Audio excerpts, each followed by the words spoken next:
Ես ողջունում եմ մեր բոլոր ռադիո լսողներին եւ ռադիո դիտողներին։ Դուք դիտում եւ լսում եք Գործարար Ալիքը, տաղավարում աշխատում է Լիաննա Խաչատրյանը, համակարգ հաղորդաշարն է եթերում եւ այսօր կզրուցենք Early One եւ Lime Tech ընկերության հիմնադիր գիտուժ նախաձեռնության անդամ եւ ԱՏԶՄ վարչության անդամ Գևորգ Սաֆարյանի հետ։ Բարև ձեզ։ Շնորհակալ եմ մեր տաղավար հյուրընկալվելու համար, պարոն Սաֆարյան, խոսելու են գիտություն, պետություն եւ մասնավոր հատվածի հարաբերություններից եւ կապի մասին, եւ հենց առաջին հարցը, ինչպիսին է այսօր ձեր պատկերացման պետության, գիտության եւ մասնավոր հատվածի հարաբերության մոդելը, եթե առհասարակ որևէ մոդել կա, որովհետեւ իմ տպավորությամբ ամեն ինչ այդքան միանշանակ չէ։ Ես եմ շնորհակալ հրավերի համար, Դիանա ջան։ Դե մոդել ասելով գոյություն ունեն երկու գերատեսչություններ, որոնք հանդիսանում են կարելի ասել գիտության հետ աշխատող կառույցները, հիմնականը գիտության կոմիտեն է, որտեղ նպատակն է ոնց որ զարգացնել գիտությունը, բայց հիմնական ոնց որ նպատակը իրենց եւ իրենց չափորոշիչը դա տպագրված հոդվածներն են։ Եվ բնականաբար ոնց որ իրենց ցկտումը նա է, որպեսզի դա արվի մաքսիմալ տենց միջազգային գիտաչափական ինչ որ նորմերով եւ այլն, եւ իրենք աշխատում են այդ ուղղությամբ։ Եվ այսօրվա ամբողջ ֆինանսավորումը գնում է այդ եղանակով, ոնց որ տրամադրվում է աշխատավարձներ, տրամադրվում են տարբեր գրանտային ծրագրերի միջոցով ինչ-որ գործընթացներ, որտեղ հիմնականում չափորոշիչը հոդվածն է։ Դե ինչքան եղան տպագրությունները։ Եվ երկրորդ կառույցը դա ռազմարտունաբերության կոմիտեն է, որտեղ նպատակը այլ է, բայց այդտեղ էլ ունենք գործընթաց իրավիճակ, երբ որ արդեն քանի տարի է դերակատարվում է բյուջեն։ Հիմնականում թե կարիք լինի դրա մասին խոսել, թե համակարգի պատճառով է, բայց այսօր այդ է գործիքակազմը։ Այսինքն ինչ որ այլ գործիքներ այս պահին չեմ տեսնում։ Մասնավորի հետ աշխատանքում էլ ասեմ, որ ԱՏԶՄ-ն իր ռազմավարության մեջ ունի հատուկ ուղղություն, բայց ասեմ, որ այս պայդրությամբ չնայած որ մենք ունենք ցանկություն, ունենք ինչ որ հստակ ծրագրեր, պետական ինչ որ մոտեցում այդ ուղղությամբ աշխատանքներ անելու չենք տեսնում, հստակ ծրագիր, հստակ մեխանիզմ չկա, ոնց որ մասնավոր գիտություն կապին, դա արվում է տարբեր կազմակերպություններ, տարբեր գործարարներ իրենց կապերի միջոցով։ Հենց դա է ուզում ասել, ինձ մոտ տպավորություն է, որ մասնավորն է ավելի նախաձեռնող, քան պետությունը այսօր։ Ես ասեմ, որ թե մասնավորը, թե այն գիտնականները, որոնք ունեն ինչ որ տարբեր աշխատանքներ, որոնք ուզեն որ կիրառվեն եւ կոնկրետ բիզնես վերածվեն, իրենք նույնպես ինչ որ քայլեր ձեռնարկում են, սակայն այդ ամեն ինչը տենց համակարգային չի, ինչ որ խթանող, ինչ որ գործիքակազմ չկա շատ խթանող այդ ամեն ինչը, ինչ որ տեղային էլեմենտներ կան այսօր, որոնք որ թույլ են տալիս դրական ազդակներ ստանալու, բայց դրանք մինիմալ են ու համակարգային չեն։ Բայց բիզնեսմեններ կան, ովքեր ունեն ցանկություն, շատ չեն իրանք, գիտնականներ կան, որոնք ուզում են իրենց աշխատանքը դառնա բիզնես, բայց իրենք էլ շատ չեն իմ գնահատականով, եւ այստեղ կա ինձ թվում է խրախուսելու կարիք այդ ամեն ինչը, որպեսզի Հայաստանում ավելի շատ հավելել արժեք ստեղծող տնտեսություն ձևավորվի, որի հիմքը լավ գործարարն ու լավ գիտելիքա է։ Դե խրախուսելու համար պետք է նաև հասկանալ, թե ինչն է խրախուսում։ Այսինքն ես կամաց մոտենում եմ ռազմավարությանը, որտեղ կիրառական գիտության զարգացումը առհասարակ հնարավոր է պատկերացնել, եթե պետությունը իր կարիքները չի նշել։ Այսինքն երևի թե նախ եւ առաջ պետք է պետությունը հստակեցնի իր կարիքները, հասկանա ուր է գնում, ինչ է ուզում, որpիսի արդեն իմանա ում է խրախուսում, չի կարելի չէ բոլորին խրախուսել, ով ունի ինչ որ ուրախ մտքեր։ Ձեր կարծիքը։ Միջև պատասխանելը ձեր հարցին, ես կուզեմ, որ մի հատ շատ չնչին པարզ բանից խոսային, կարճ։ Թե ինչ է ռազմավարությունը, հա, որտեղ որ ասում եք նպատակներ, դա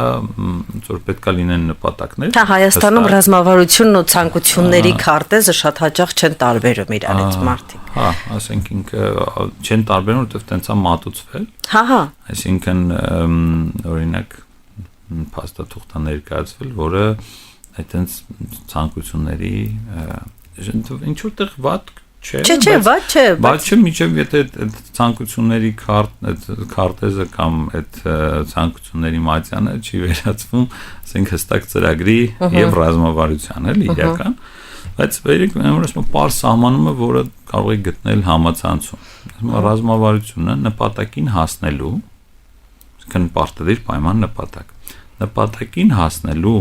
լավագույն ճանապարհն է։ Շատերը այստեղ վերջակետ են դնում, բայց վերջակետ չի այստեղ, շանակ հաշվի առած ռեսուրսները։ Այսինքն մի հատ պարզ բացատրենք, հա, որ օրինակ, եթե մենք ունենք 100 զինվոր եւ պետք է մարդ վարենք 1000-ի դեմ, մենք հաշվի ենք առնում, որ մենք 100 ենք։ Եվ մեր գործընթացը այն է նպատակն է հաղթել, օրինակ, եւ այս 100 հոգով մենք պետք է հաղթենք 1000-ին։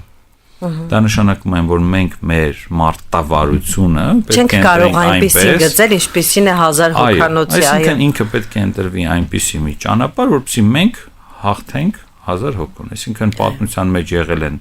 տարբեր նման իրավիճակներ, երբ մենք շատ ավելի սակավ ոնց որ ռեսուրսներ, մարդկային ռեսուրսներ ունենալով հաղթել ենք։ Հիմա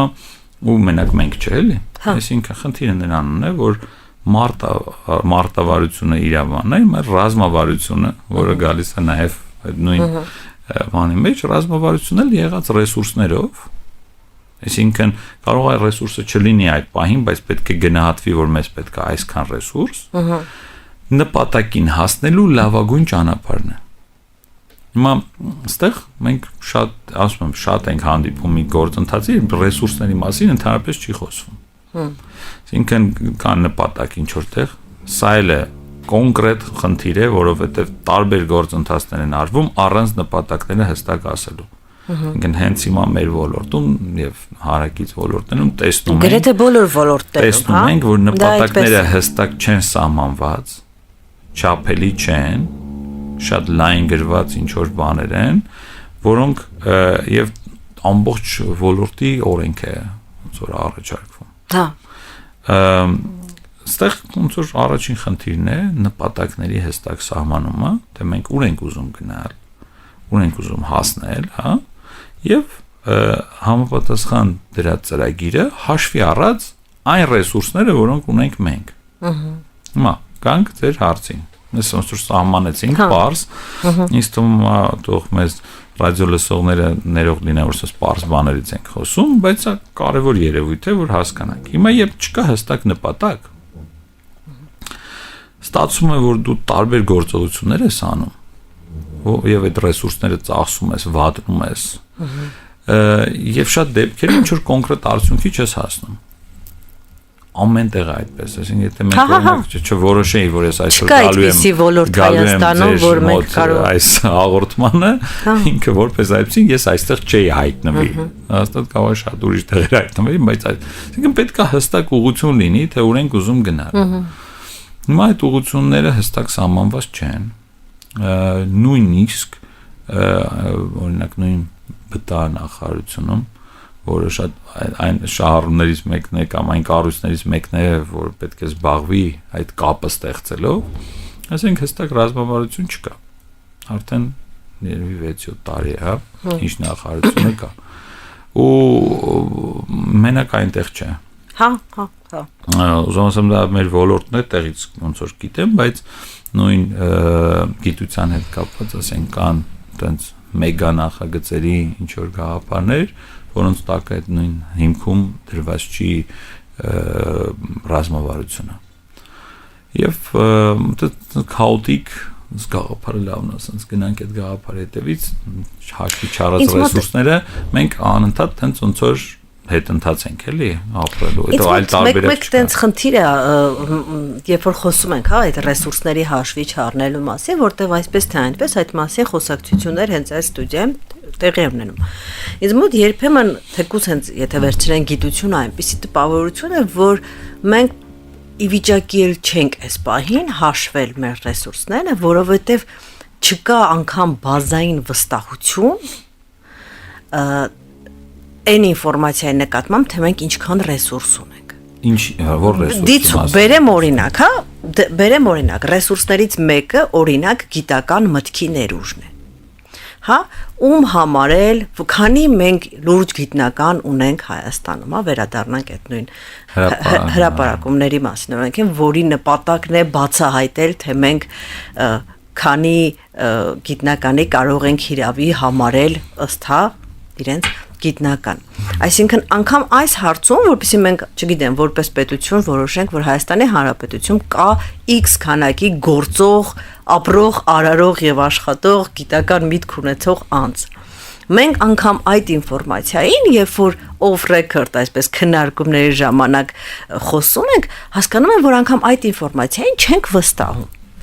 Մեկ ասում է դե ոչ մի գիտնական էլ չկա, մյուս ասում է լիքը ռեսուրս կա, պարզապես մենք չենք կարողանում իրանց հայտնաբերենք, ճիշտ եւ այլն, այսինքն եթե սա պրոյեկտենք բոլոր ուղղությունների վրա, այսինքն մենք անգամ այդ ռեսուրսները հավաքագրելու գործիքին չենք տիրապետում ըստ այդ։ Ես որպես գործարար եւ մարդով տարբեր նախագծերում ներգրաված է, ես կարծում եմ դա դժվար խնդիր չէ։ Ցանկությունը պետք է։ Այսինքն եթե մենք հստակ ոնց որ ունենանք նպատակ ինչ որ գործ արդյունքի հասնելու, այդ գործողությունը կդառնա պարտադիր պայման իրականացնելու։ Երբ եթե դու ռազմավարություն ես ստեղծում, այդ ստեղծման ընթացքում միանշանակ այդ գործողությունը պետք է նաև անել, հստակ գնահատական տալ եւ դրանից հետո նոր ոնց որ կառուցել թե հնարավորությունը, որտեղ այստեղ կա մեկ այլ խնդիր։ Երբ մենք ասում ենք, որ մեզ այս արդյունքը պետք է, հստակ պատկերացնում ենք, թե ինչ արդյունք է պետք, այդտեղ հետո հարց է առաջանում, ինչպես ապահովել նաև ռեսուրսներ։ Որտեղ մենք ունենք օրինակ, նախ ունենք շատ հայրենակիցներ դրսում, որոնք զբաղվում են գիտությամբ եւ ունենք նաև շատ այլ ազգի գիտնականներ, ում կարող ենք ներգրավել։ Ինչու ասենք գերմանացին կամ ասենք գիտական կենտրոնները Միացյալ Նահանգներում կարող են դրսից ընդունել գիտաշխատողներ, որպեսզի իրենց խնդիրները լուծվեն, մենք չենք կարող։ Հարցը նրանում է, թե մենք ինչ նպատակ ենք հետապնդում եւ ինչքան է դա կարեւոր, որպեսզի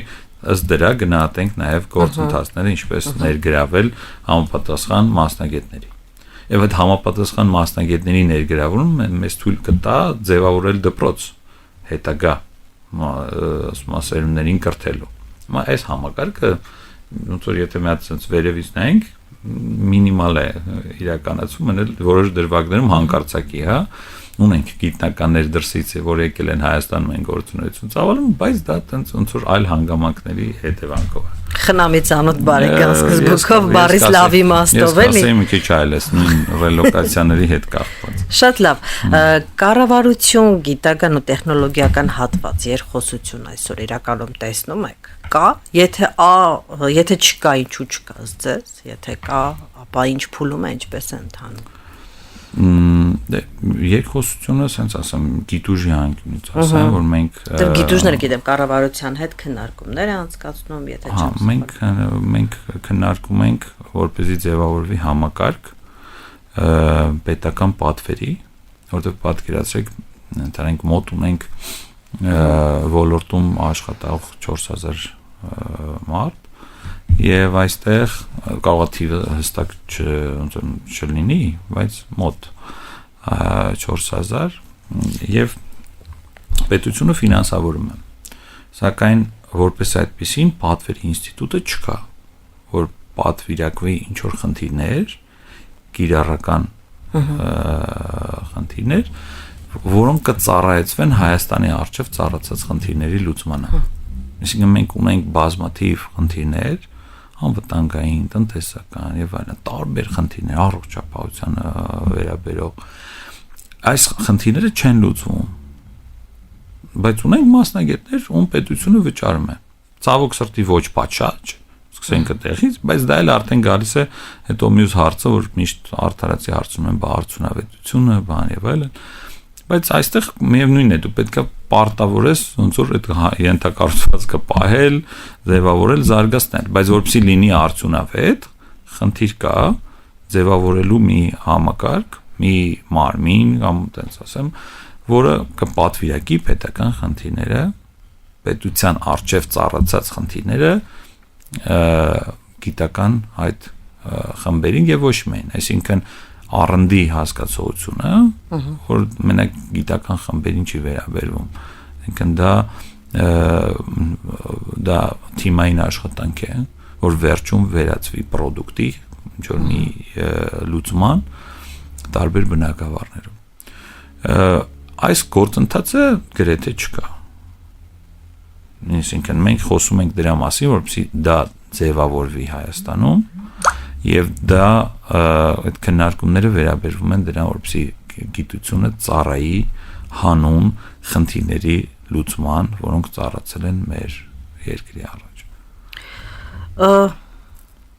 Ինչ վերջո ինչ պետք է լինի, որպեսզի գիտությունը պետության համար դառնա գործիք։ Մենք խոսում ենք համակարգային բացի մասին, մենք խոսում ենք ռազմավարության պակասի մասին։ Ի վերջո, սա արդյոք նշանակում է, որ պարզապես պետությունը չի տեսնում գիտության մեջ։ Պետությունը մի քիչ լայն է ասված, հա, գոնե այսօրվա իշխանությունները, կառավարությունները չեն տեսնում գիտության մեջ այն գործիքը, որը կնպաստի պետության բարգավաճման եւ այլն եւ այլն եւ այլն։ Այդ բիզնեսի մեջ ես տեսնում եմ, որ տեսնում են, առանձին ինչ որ ՏՏ ոլորտի զարգացման մեջ տեսնում են, բայց գիտությունը տենց կողքից ամեն դեպքում նպատակների բացակայությունն է խնդիրը։ Ինքը պետք է նպատակ լինի ինչ որ մի բան ունենալու, որպեսզի դու ունենաս դա։ Ու պետք է որ աշխատես այդ ուղղությամբ, այդ նպատակը ձևակերպելուց հետո եւ կիրառես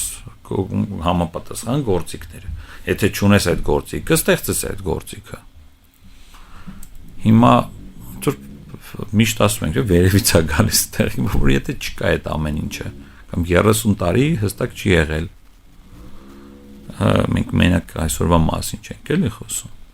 Գիտությունը, գիտական համակարգը չի կիրառվել ճիշտ ձևով։ Այսինքն ընտրվել է այդ գոյատևման, ինչ-որ ֆինանսավորման մեխանիզմը, ինչը բերել է քայքայման։ Բայց հիմա հարցում եք ինչ պետք է լինի, կարծում եմ առաջինը պետք է մենք մի քիչ ավելի այդ երազանքների եմ կտորը որ կա, այդտեղ պետք է նախ երազել հստակ նպատակ ձևակերպել։ Այդ նպատակը հետո աշխատել հասկանալ ինչ ռեսուրսներ ունենք, ինչպես կարող ենք դրան հասնել։ Այդ ամեն ինչը աշխատանք է, որը պետք է արվի հետազոտության եւ տարբեր այդպես թիմային աշխատանքի միջոցով, այդ ամեն ինչը պետք է ձևակերպվի, արվի Եվ դրանից հետո նոր ոնց որ ձևավորվի այն մարմինը, որը կազմակերպի այդ ամեն ինչը։ Բնականաբար հատկացնելով համապատասխան ռեսուրսներ։ Ու այդ վերադառնալու այդ հարցին ռեսուրսների գնահատման շատ հեշտ է, թե ֆինանսական ռեսուրսները, թե մարդկային ռեսուրսները, որովհետև շատ մարդու մասին չի խոսքը գնում։ Դա 100,000-ավոր մարդկանց մասին չի խոսքը, ընդամենը մի քանի հազար մասնագետի մասին է խոսքը։ Եվ երբ հավաքագրվեն այն խնդիրները, որոնք կարևոր են մեր համար, կարծում եմ այդտեղ նաև կառաջանա անհրաժեշտություն հասկանալու, թե ինչ մասնագետներ են պետք եւ նաև կարելի է գնահատել, թե ինչ ֆինանսական ռեսուրսներ են պետք։ Եվ ֆինանսավորումը ավելացնելով շատ հնարավոր է որ դա ոչ թե լինի զուտ ֆինանսավորում, այլ ընկալում, որ դա ներդրում է ապագայի մեջ հանուն ավելի լավ տնտեսության, հանուն ավելի անվտանգ Հայաստանի, հանուն ավելի առողջ, որ ասում է, կյանքի մեր երեխաների, որտեղ ասենք ինչ որ հիվանդությունների առումով աշխարհում լսել եմ որ նույնիսկ առաջ տեղում ենք մեկ շնչին ընկնող տենց բանով ցուցանիշներով, այսինքն նույնիսկ մարդիկ գալիս արմանում են, ասում են դուք քաղցրեղի էսենց ռեկորդներ եք այո, ինչ որ բան եք, ասենք ինչու տեղ ոչ մի լուծում չեք առաջանում, ասենք ինչու տեղ ոնց որ դուք ունեք խնդիր ու դուք կարող եք այդ խնդիրը լուծելու համար ներդրվեք հանուն ձեզ, բայց հետո տալով աշխարհին այդ գիտելիքը եւ այդ know-how-ն, որը կարող է ոնց որ նաեւ տնտեսական էֆեկտ ունենալ։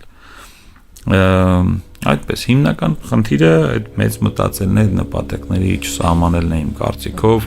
որովհետեւ երբ նպատակը դնում ես, հետո լուծումները ինքնին սկսում են ոնց որ դու կարող ես բիզնեսում ունենալ այտենց էլի, հենց որ խնդիրը ձևակերպում ես, դրանից հետո լուծումները ոնց որ գալիս են։ Պարոն Սաֆարյան, տարիներ առաջ մի շատ տակշկիր վավերագրական ֆիլմ էի նայում, կոչվում էր Երեխաները։ Ռեժիսորը մի տարի տարբեր երկրների երեխաների ծնված օրվանից մինչև մի տարեկան նկարահանել էր եւ կադր ցույց էր տալիս մեծանալու փուլերը՝ աֆրիկացի, մոնղոլացի, եվրոպացի եւ ճապոնացի։ Ու կադրերի շարք կար, փոքրիկ արդեն նստել կարողացող երեխան ինչ որ կենթանու հետ։ Հա, չգիտեմ, աֆրիկացի երեխա է կողքին ինչ որ ուլիկ էր, թե ինչ էր, մոնղոլացին աքլորի հետ էր խաղում, եվրոպացին տան շնիկի հետ էր խաղում ու հաջորդ կադրը ճապոնացի երեխան ռոբոտ շնիկի հետ էր։ Սա շատ հետաքրքիր էր, որովհետև մի անգամից դու ստանում ես մեսեջ, որ նորմայից բարձր տեխնոլոգիացված, չգիտեմ, տեխնոլոգիազատ, ոնց են դա բառը ասում, նորմայից բարձր տեխնոլոգիական լուծումներ ունեցող երկիր է Ճապոնիան, հա։ Անգամ փոքրիկ երեխան ռոբոտ շնիկի հետ էր ներկայացված։ Դուք վերջերս եղել եք Ճապոնիայում։ Կա արդյոք նման տպավորություն, որ Ճապոնիայում ամեն ինչ համեմված է տեխնոլոգիական լուծումներով։ Ճիշտ ասեմ, երևի հերվից այդպես է տպավորությունը, բայց չի ասի, որ դա այդպես է,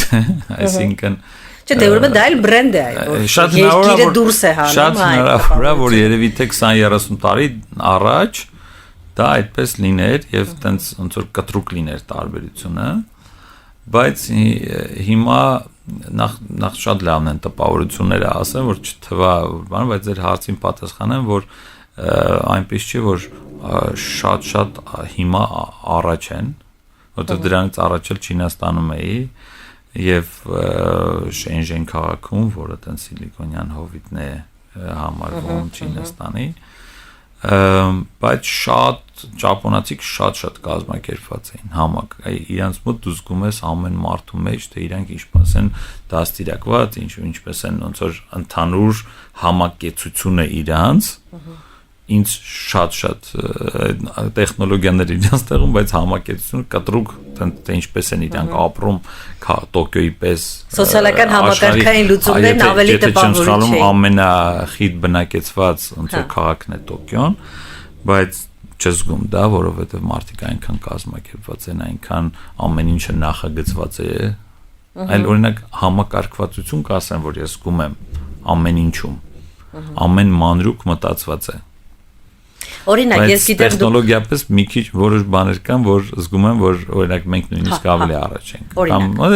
օրինակ մեր տեխնոլոգիաների առումով, այսինքն աշխարհում նույն early one-ի պարագայում այդ տեխնոլոգիան, որպեսզի մարդիկ չսպասեն հերթերում եւ հերթը վիրտուալ լինի,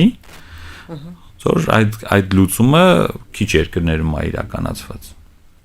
Այսինքն նույն Ճապոնիայում մարդիկ գալիս են համբերատար կանգնում հերթ են սպասում, բայց կարող է հենց դրա համար, որ հերթ են կանգնում համբերատար, այդ լուծումի կարիքը չեն զգացել։ Հա, բայց միևնույնն է, իրանք ժամանակ կորցնում են այդտեղ։ Այսինքն լուծումը նրա համար չի, որ հերթը հարմարավետ լինի, լուծումը նրա համար է, որ մարդիկ ժամանակ չկորցնեն։ Իսկ թվում է լուծումը նրա համար է, որ ոչ մեկ չասի վերջո, վայ, ես տեղ դե այդ process-ն է, որը ինչ որ չափի փոխվեց։ Հա, արդարությունը ապահովելու նաև որոշ իրավիճակներում, բայց օրինակ ու տենց ծրագրային ապահովման առումով են շատ հետ, այսինքն նաև ինչ որ սարքերի հետ երբ շփվում ես, այդ ինտերֆեյսը առաջին հենց բանը բավականին տենց ավելի հին բան ունի, էլի տեսք ունի եւ հասկացանք, որ ծրագրային ապահովման տեսանկյունից բավականին ոնց որ կաղում են եւ ռեսուրսների պակաս ունեն նույնիսկ այդ մասով։ Նույն մասում ամեն ինչ չի որ տես թվում է որ շատ լավն են, բայց որպես պետություն եւ ընդհանուր կազմակերպված այդ համակեցությունը իրար հետ շատ հետաքրքիր է, շատ լավն է ու նախանձելի նույնիսկ։ Ինչը ձեզ մոտ ավելի շատ տպավորվեց Ճապոնիայից, հա, որպես գործարար եւ R&D մոտ մարդկանց հարգանքը մեկ իրար նկատմամբ։ Այսինքն դու չես տեսնում իրավիճակ, երբ ես քանի որ հերթի մասնակից եմ, իմ աչքս ծակում է թե մարդիկ ինչպես են մեկ գծով հերթ կանգնում, շարժը սանդուղք բարձրանալու այդ մուտքի մոտ, այսինքն մեկ գծով մարդ գալիս է տեսնում ամենա մուտքի հենց մուտքի մոտ է գնում էր գտնում էր հերթի վերջը, կանգնում էր հերթի վերջում, որպեսզի հետո մոտենար շարժը սանդուղքին։ Հասկանում եք, դա ոնց որ ես հայկական ոչ միայն Հայաստանի պարագայում, բայց Հայաստանում դա շատ ընդգծված է։ Մենք sense քաոտիկ գալիս ենք շուտ խցկվելու կոնցեպտի մեջ։ Առհասարակ արևելյան երկրներում այդ մոդելը կա։ Շատ, հա, էլի մի քանի երկիր տեսել եմ։ Երևի ավելի վախենալու տեսել եմ մենակ Տաջիկստանում։ Հերթը, տենց որտեվ ոնց որ չկա ընդհանուր պատկերացում, չկա որ դու տենց ոնց որ ինչ-որ մի մեխանիզմ, որը բերում է ավելի արդյունավետ, ավելի հանգիստ այդ գործընթացի։ Դե այդ հերթը շատ ավելի արագ է անցնում, եթե ինքը ճիշտ կազմակերպված է։ Հիմա դա արտահայտվում է ամեն ինչում, գնացքների ոնց որ աշխատանքի մեջ, ոնց որ երբ կադրեր կան թե ինչպես են մետրոյից դուրս գալիս ճապոնացիները եւ ինչպես են նստում, հա։ Բայց տպավորությունն է որ մի 5 օր բան են արել, փորձել են այդ դուրս գալ մտնել։ Հա, իսկ դա հիմա շատ գեղեցիկ է եւ դու ինքդ հասկանում ես որ դու մի պետության մեջ ոնց որ այդ մարդու հոգատարությունը դու սկսում ես գալ։ Ինքը մտածում է քո մասին։ Բայց դա նորմալ է, դա դառել է սովորական երևույթ։ Հայաստանում ինչ որ մեկը անի կզարմանաս։ Բայց խնդիրն նրանն է, որ հիմա օրինակ ավելի շատ գեղեցիկ քշող մարդ կա, քան ոչ գեղեցիկ քշող, բայց մենք տեսնում ենք ու նկատում ենք այդ տգեղ ոնց որ պահվածք ունեցող մարդկանց, ասում ենք մենք sense-ն ենք, բայց մենք ընդհանուր առմամբ ավելի լավն ենք, քան մենք ոնց որ։ Չէ, իրականում երբ որ քո աչքը ծակում է այդ տգեղ քշողը, դա նշանակում է, որ դա նորմալ չի, որտեվ այն ինչ որ նորմալ է, քո աչքը չի ծակում, դու դա չես։ Հարցը ինչու՞մն է, որ մեծամասամբ իսկ այնտեղ չես տեսնում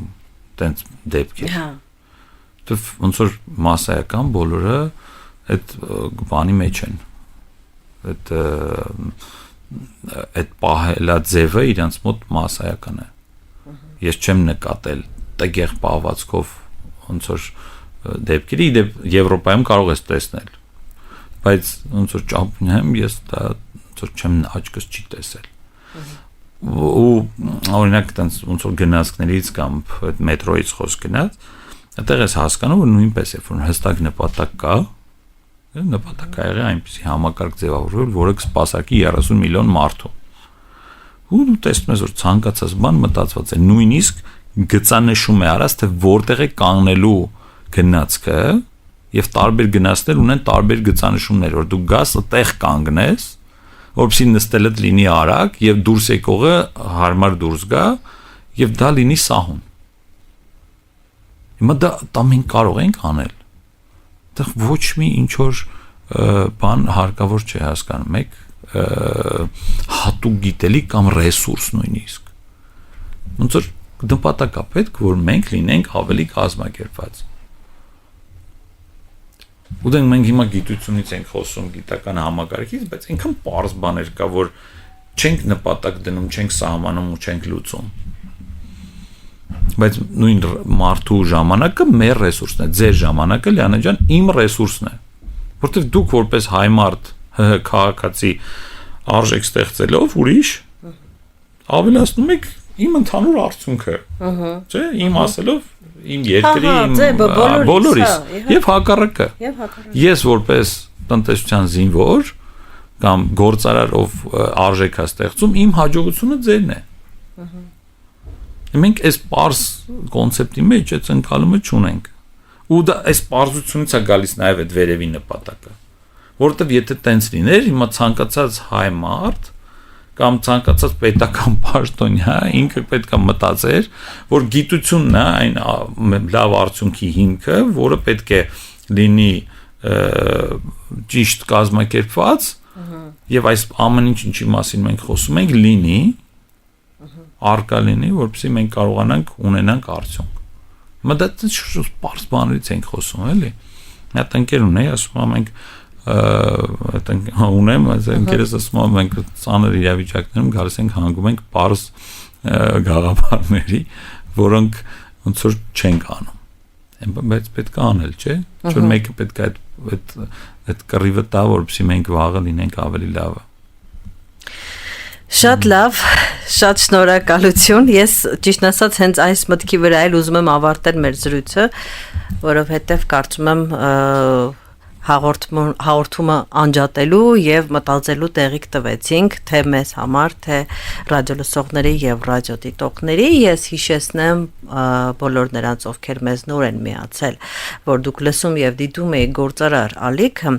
Այսօր խոսում էինք Early-One եւ Lime-Tech ընկերության հիմնադիր գիտուժ նախաձեռնության անդամ եւ ԱՏԶՄ վարչության անդամ Գևորգ Սաֆարյանի հետ գիտություն, պետություն եւ մասնավոր հատված կապերի մասին։ Եթե դուք չեք հասցրել լսել ամբողջ հաղորդաշարը, կարող եք մեզ գտնել Գործարար ալիքի YouTube-յան եւ Facebook-յան էջերում։ Շատ շնորհակալ եմ, պարոն Սաֆարյան։